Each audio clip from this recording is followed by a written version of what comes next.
दोस्तों, आज दिल्ली और लखनऊ के बीच आईपीएल का एक बेहद ही रोमांचक मैच खेला गया। इस मैच में लखनऊ ने ताबड़तोड़ शुरुआत की थी। हुए तब लखनऊ का स्कोर था 87 रन पर 1 विकेट। मार्कराम के आउट होने के बाद उम्मीद थी कि लखनऊ थोड़ी धीमी गति से खेलेगा, लेकिन निकोलस पूरन का इरादा कुछ और ही था। जैसे ही वो क्रीज पर आए, उन्होंने अपनी मंशा साफ कर दी। 11वें ओवर में कुलदीप यादव की फिरकी का कोई सम्मान नहीं करते हुए पूरन ने 2 खूबसूरत चौके जड़ दिए, एक कवर ड्राइव और एक मिड विकेट के ऊपर से फ्लिक। इसी ओवर में लखनऊ सुपर जायंट्स ने 100 रन का आंकड़ा भी पार कर लिया। लगा कि पूरन तूफानी अंदाज में स्कोर को अगले स्तर पर ले जाएंगे, लेकिन 12वें ओवर में मिशेल स्टार्क की रफ्तार ने उन्हें मात दे दी। जैसे ही स्टार्क ने एक तेज इनस्विंगिंग डिलीवरी फेंकी, पूरन ने ऑफ साइड पर खेलने की कोशिश की, लेकिन गेंद उनके अंदरूनी किनारे से लगकर स्टंप्स पर जा लगी। स्टार्क ने अपने ट्रेडमार्क अंदाज में हवा में मुक्का मारते हुए खुशी मनाई। एक बड़ा विकेट दिल्ली की झोली में चला गया। पूरन सिर्फ 9 रन ही बना सके।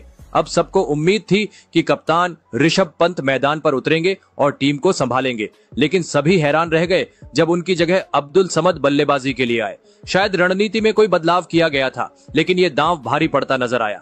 दिल्ली की टीम ने इस मौके का पूरा फायदा उठाया और अपने गेंदबाजों को लगातार अटैक पर रखा। 13वें ओवर में रन गति पर लगाम लग गई। पहले ओवर की शुरुआती गेंदों पर अब्दुल समद जूझते नजर आए, रन बनाना मुश्किल हो गया। फिर जैसे ही मुकेश कुमार ने अगली गेंद फेंकी, समद ने फ्लिक करने की कोशिश की, लेकिन गेंद हवा में उठ गई और सीधा गेंदबाज के हाथों में समा गई। दिल्ली को मिला एक और विकेट। समद 8 गेंदों में सिर्फ 2 रन बनाकर पवेलियन लौटे। ओवर की आखिरी गेंद पर मुकेश कुमार ने अपने करियर की शायद सबसे बेहतरीन यॉर्कर फेंकी। सामने थे सेट बल्लेबाज मिचेल मार्श, जो अब तक टीम की पारी को थामे हुए थे। गेंद ऑफ स्टंप की ओर इनस्विंग करती हुई आई और सीधे गिल्लियां उड़ा गई। मार्श का बल्ला उस गेंद तक समय पर नहीं पहुंच सका और बोल्ड हो गए। उन्होंने 36 गेंदों में 45 रन बनाए, लेकिन उनका विकेट मैच का टर्निंग पॉइंट साबित हुआ।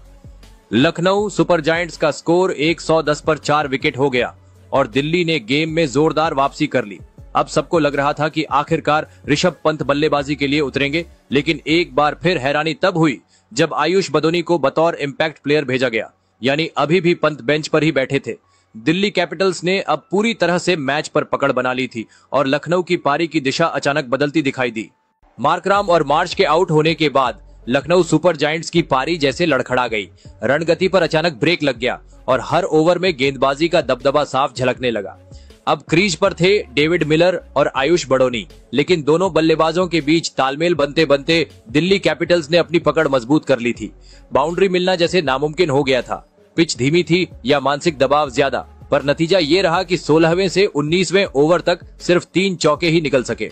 सबसे चौंकाने वाली बात ये रही कि ऋषभ पंत अब तक बल्लेबाजी के लिए नहीं आए थे। जब मार्कराम और मार्श आउट हुए, तब लगा था कि पंत अब जिम्मेदारी लेंगे और पारी को गति देंगे, लेकिन उनकी जगह पहले अब्दुल समद, फिर मिलर और बड़ोनी को भेजा गया।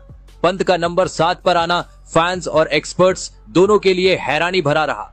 डगआउट में कैमरा बार बार पंत के चेहरे को पकड़ रहा था और हर बार उनका चेहरा बेचैनी से भरा हुआ नजर आ रहा था। ऐसा लग रहा था जैसे वो खुद क्रीज पर उतरना चाहते हैं, लेकिन शायद टीम मैनेजमेंट के फैसले के आगे मजबूर थे। मेंटर जहीर खान के साथ पंत की तीखी बहस कैमरे में कैद हुई, जिससे साफ था कि सब कुछ ठीक नहीं चल रहा था। अब तक लखनऊ का स्कोर 140 के आसपास अटका हुआ था और ऐसा लगने लगा कि टीम 160 का आंकड़ा भी पार नहीं कर पाएगी। तभी 20वें ओवर में आयुष बड़ोनी ने कमाल कर दिया। मुकेश कुमार के खिलाफ उन्होंने पहले 3 गेंदों पर लगातार 3 चौके जड़ दिए, लेकिन चौथी गेंद पर मुकेश कुमार ने एक फुल यॉर्कर फेंकी, जिसे बड़ोनी पढ़ नहीं पाए और बोल्ड हो गए। बड़ोनी ने 21 गेंदों में 36 रन की अहम पारी खेली। अब आखिरकार बारी आई कप्तान ऋषभ पंत की, लेकिन तब तक देर हो चुकी थी। सिर्फ 2 गेंदें ही शेष थीं। पहली गेंद पर कोई रन नहीं बना और आखिरी गेंद पर पंत ने रिवर्स स्कूप खेलने की कोशिश की, लेकिन गेंद सीधी स्टंप्स में जा लगी। पंत निराश होकर लौटे, वो खाता भी नहीं खोल सके। डेविड मिलर 15 गेंदों में 14 रन बनाकर नाबाद लौटे, लेकिन वो पारी को फिनिश देने में नाकाम रहे। लखनऊ सुपर जायंट्स ने 20 ओवरों में 6 विकेट पर 159 रन बनाए, जो इस सीजन में उनका सबसे कम स्कोर रहा। एक समय जब मार्कराम और मार्श मैदान पर थे, तब लग रहा था कि टीम 180 से 190 तक आराम से पहुंच जाएगी, लेकिन मार्कराम के आउट होते ही जैसे टीम ने अपनी दिशा और रफ्तार दोनों खो दी। दिल्ली के लिए मुकेश कुमार ने सबसे ज्यादा 4 विकेट झटके। लखनऊ सुपर जायंट्स द्वारा रखे गए 160 रनों के लक्ष्य का पीछा करने उतरी दिल्ली कैपिटल्स की शुरुआत काफी दिलचस्प रही। जब करुण नायर और अभिषेक पोरेल बल्लेबाजी के लिए मैदान में उतरे तो सभी की नजरें इस बात पर थीं कि क्या दिल्ली तेज शुरुआत कर पाएगी। पहला ओवर लेकर आए थे लखनऊ के अनुभवी गेंदबाज शार्दुल ठाकुर। सामने स्ट्राइक पर थे करुण नायर और पहली ही कुछ गेंदों में उन्होंने इरादा जाहिर कर दिया। ठाकुर की लाइन और लेंथ को भांपते हुए नायर ने 2 गेंदों पर लगातार 2 चौके जड़ दिए। पहला चौका शानदार कवर ड्राइव था जो मैदान को चीरता हुआ बाउंड्री लाइन पार कर गया, जबकि दूसरा चौका लेग साइड में खूबसूरत टाइमिंग के साथ खेला गया। इस शुरुआती हमले से दिल्ली के डगआउट में उत्साह की लहर दौड़ गई। ओवर की 5वीं गेंद पर जब स्ट्राइक पर आए अभिषेक पोरेल तो उन्होंने भी मौका नहीं गंवाया। शार्दुल की फुल लेंथ गेंद पर क्लासिक स्ट्रेट ड्राइव खेलते हुए शानदार चौका जड़ा। पहले ओवर में कुल 15 रन आए और दिल्ली की पारी ने रफ्तार पकड़ ली। हालांकि दूसरे और तीसरे ओवर में लखनऊ के गेंदबाजों ने अच्छी वापसी की। उन्होंने रन गति पर लगाम लगाई, लेकिन अभिषेक पोरेल की सूझबूझ ने रन बोर्ड को थमने नहीं दिया। उन्होंने दोनों ओवरों में मौके का फायदा उठाते हुए एक एक चौका निकाला। फिर आया चौथा ओवर और लखनऊ के कप्तान ने चाल चली। गेंद थमाई एडन मार्कराम को। आमतौर पर मिडिल ओवर्स में गेंदबाजी करने वाले मार्कराम को पावर प्ले में लाना एक रिस्की फैसला था। तीसरी गेंद पर करुण नायर ने मार्कराम को देखकर सीधा कदम बाहर निकाला और लॉन्ग ऑन की दिशा में एक लंबा छक्का जड़ दिया। लग रहा था कि करुण नायर आज कुछ अलग करने के मूड में है, लेकिन अगली ही गेंद पर मार्कराम ने जबरदस्त वापसी की। उन्होंने लेंथ थोड़ी शॉर्ट रखी, स्पिन को थोड़ा और तेज किया और गेंद को मिडिल और ऑफ स्टंप की ओर उड़ाया। करुण नायर एक बार फिर बड़ा शॉट खेलने गए, लेकिन गेंद सीधे स्टंप्स में जा घुसी। दिल्ली की टीम को लगा पहला झटका।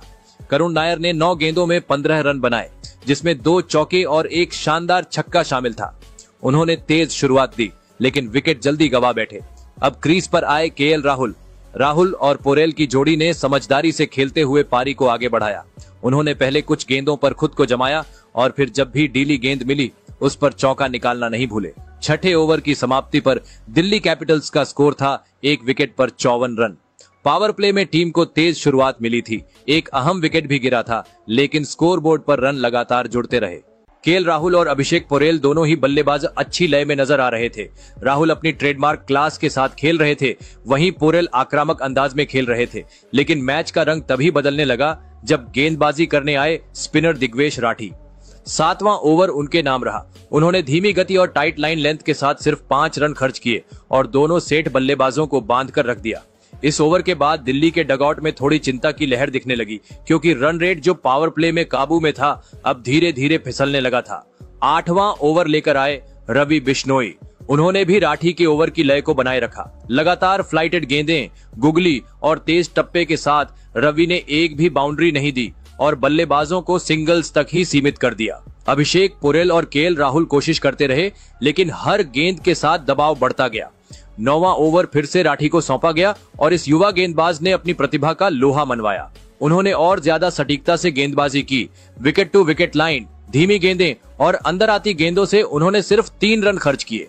अब लगातार 3 ओवरों में दिल्ली सिर्फ 15 रन ही जोड़ पाई थी। स्टैंड्स में बैठे दिल्ली के समर्थकों की बेचैनी बढ़ने लगी थी और लखनऊ की टीम को इस फेज में वापस मैच में लाने का पूरा श्रेय इन 2 स्पिनरों को जाता है। 10वां ओवर आया और गेंदबाज थे एडन मार्कराम। पिछले ओवरों की सख्त गेंदबाजी के बाद बल्लेबाज अब बाउंड्री के लिए छटपटा रहे थे और आखिरकार इस ओवर की तीसरी गेंद पर अभिषेक पोरेल ने स्क्वायर लेग की दिशा में एक चौका जड़कर बाउंड्री का सूखा खत्म किया। 10 ओवरों के बाद दिल्ली का स्कोर था 1 विकेट पर 80 रन। मैच लगभग बराबरी पर था। अब दिल्ली को जीत के लिए अगले 10 ओवरों में 80 रन चाहिए थे। रन रेट काबू में था, लेकिन लखनऊ की स्पिन तिकड़ी ने ऐसा जाल बिछाया था कि हर रन के लिए संघर्ष करना पड़ रहा था। दिल्ली कैपिटल्स के बल्लेबाजों ने अपनी पारी को तेजी से आगे बढ़ाते हुए 11वें ओवर में रवि बिश्नोई के खिलाफ शानदार प्रदर्शन किया। केएल राहुल और अभिषेक पोरेल ने लगातार हमले की रणनीति अपनाते हुए बिश्नोई को एक एक चक्का जड़ा और इस ओवर में कुल 16 रन जोड़े। बिश्नोई की गेंदबाजी पर यह दबाव साफ दिख रहा था, क्योंकि उन्होंने जो हल्की गलतियां की उनका पूरा फायदा राहुल और पोरेल ने उठाया। इस ओवर की चौथी गेंद पर अभिषेक पोरेल ने अपनी शानदार फॉर्म का प्रदर्शन करते हुए इस सीजन का अपना पहला अर्धशतक पूरा किया। 36 गेंदों में 50 रन। दिल्ली के डगआउट में खुशी की लहर दौड़ गई, क्योंकि पोरेल ने अपना बेहतरीन खेल दिखाया था और इस पारी को गति दी थी। इस शानदार शॉट सेशन के बाद दिल्ली के बल्लेबाजों का आत्मविश्वास काफी बढ़ गया था। राहुल और पोरेल लगातार बड़े शॉट्स खेलने के प्रयास में थे। अगले ही ओवर में राहुल ने मार्कराम को भी एक शानदार चक्का जड़ दिया। ये दिल्ली के लिए एकदम जरूरी था, क्योंकि अब तक मार्कराम की गेंदबाजी में स्पिन का दबाव और तेजी थी। राहुल के इस चक्के के बाद दिल्ली ने आखिरी 7 गेंदों में तीसरी बार छक्का जड़ा था और पारी के बलबूते को और मजबूत किया था। लेकिन तभी एक बड़ा पल आया। मार्कराम की गेंद पर पोरेल ने एक और बाउंड्री की कोशिश की, लेकिन दुर्भाग्य से गेंद को सही से टाइम नहीं कर सके। गेंद डीप मिड विकेट पर उड़ी और वहां खड़े फील्डर ने एक शानदार कैच लिया। पोरेल ने अपनी पारी को 36 गेंदों में 50 रन बनाकर समाप्त किया। यह दिल्ली के लिए एक बड़ा झटका था। अब दिल्ली का स्कोर था 105 रन पर 2 विकेट। पोरेल की शानदार अर्धशतकीय पारी के बाद अक्षर पटेल मैदान पर आए। दिल्ली के बल्लेबाजों को इस वक्त एक और ठोस साझेदारी की जरूरत थी। 13वें ओवर में अवेश खान ने शानदार गेंदबाजी करते हुए सिर्फ 3 रन दिए। अवेश की गेंदबाजी ने दिल्ली के रन रेट पर फिर से कड़ा पहरा लगा दिया और अब हर रन के लिए संघर्ष करना पड़ रहा था। लेकिन जैसे ही 14वां ओवर शुरू हुआ, अक्षर पटेल ने कड़ी मेहनत का सही फल पाना शुरू किया। उन्होंने रवि बिश्नोई को निशाना बनाते हुए 2 शानदार चक्के जड़े, जो दिल्ली के स्कोर को और बढ़ा रहे थे। अक्षर की इन बाउंड्रीज ने दिल्ली की पारी को एक नई गति दी और अब दिल्ली के बल्लेबाजों को फिर से आत्मविश्वास मिल गया था। दिल्ली के लिए यह पारी एक उथल पुथल का मिश्रण बन चुकी थी, जहां एक ओर अच्छे शॉट्स और कुछ बड़ी साझेदारियों से रन आ रहे थे, वहीं दूसरी ओर विकेटों का गिरना भी लगातार जारी था। अंतिम 5 ओवरों में दिल्ली कैपिटल्स को सिर्फ 33 रन चाहिए थे और उनके पास एक और जीत के करीब पहुंचने का अच्छा मौका था। 16वें ओवर की पहली गेंद पर शार्दुल ठाकुर को केएल राहुल ने चौका जड़ते हुए रणगति को तेज किया। फिर ओवर की तीसरी गेंद पर अक्षर पटेल ने भी लॉन्ग ऑन के ऊपर से एक शानदार छक्का मारा।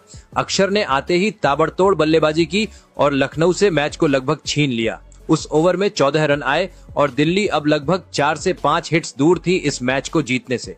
दिल्ली के बल्लेबाजों ने अब पूरी तरह से लखनऊ पर दबाव बना दिया था। इस ओवर के बाद 17वें ओवर में दिग्वेश राठी ने एक बड़ा मौका गंवाया। प्रिंस यादव ने अक्षर पटेल का कैच ड्रॉप कर दिया, जो लखनऊ के लिए एक बड़ा झटका था। हालांकि इस कैच के ड्रॉप होने के बाद अक्षर ने अगले ही गेंद पर 82 मीटर का छक्का मारा और इस शॉट ने दिल्ली के जीतने की उम्मीद को और भी मजबूत कर दिया। अब दिल्ली को सिर्फ 9 रन चाहिए थे। अक्षर पटेल का यह छक्का लखनऊ के गेंदबाजों के लिए एक चेतावनी बन गया था और दिल्ली के जीतने का समय अब नजदीक आ चुका था। फिर 18वें ओवर में केएल राहुल ने सिंगल लेकर अपनी 50 पूरी की और आईपीएल में अपने 5000 रन भी पूरे किए। इसके साथ ही वो आईपीएल में सबसे तेज 5000 रन बनाने वाले बल्लेबाज बन गए। राहुल के इस शानदार प्रदर्शन ने दिल्ली को जीत की दहलीज पर ला खड़ा किया। अब जब दिल्ली को 5 रन चाहिए थे तो केएल राहुल ने अपनी बल्लेबाजी के जादू को फिर से दिखाया। उन्होंने मिड विकेट के ऊपर से एक शानदार छक्का मारा और दिल्ली को मैच जीतने का जश्न मनाने का मौका दिया। दिल्ली ने यह मैच 8 विकेट से जीत लिया। दिल्ली ने 160 रनों के लक्ष्य को 18 ओवर के अंदर ही हासिल कर लिया। केएल राहुल 42 गेंदों में 57 रन बनाकर नाबाद रहे। वहीं अक्षर पटेल ने 20 गेंदों में 34 रन बनाए। दिल्ली कैपिटल्स की इस जीत की वजह केएल राहुल और अक्षर पटेल की मैच विनिंग पारी थी। लखनऊ सुपर जायंट्स की हार की वजह उनके गेंदबाजों का दबाव न बना पाना था। लखनऊ ने कई मौकों पर कैच छोड़ने और फील्डिंग में गलतियां की। तो दोस्तों, आपके हिसाब से लखनऊ की इस हार की वजह क्या है और दिल्ली की इस जीत का हीरो कौन है? कमेंट जरूर करें।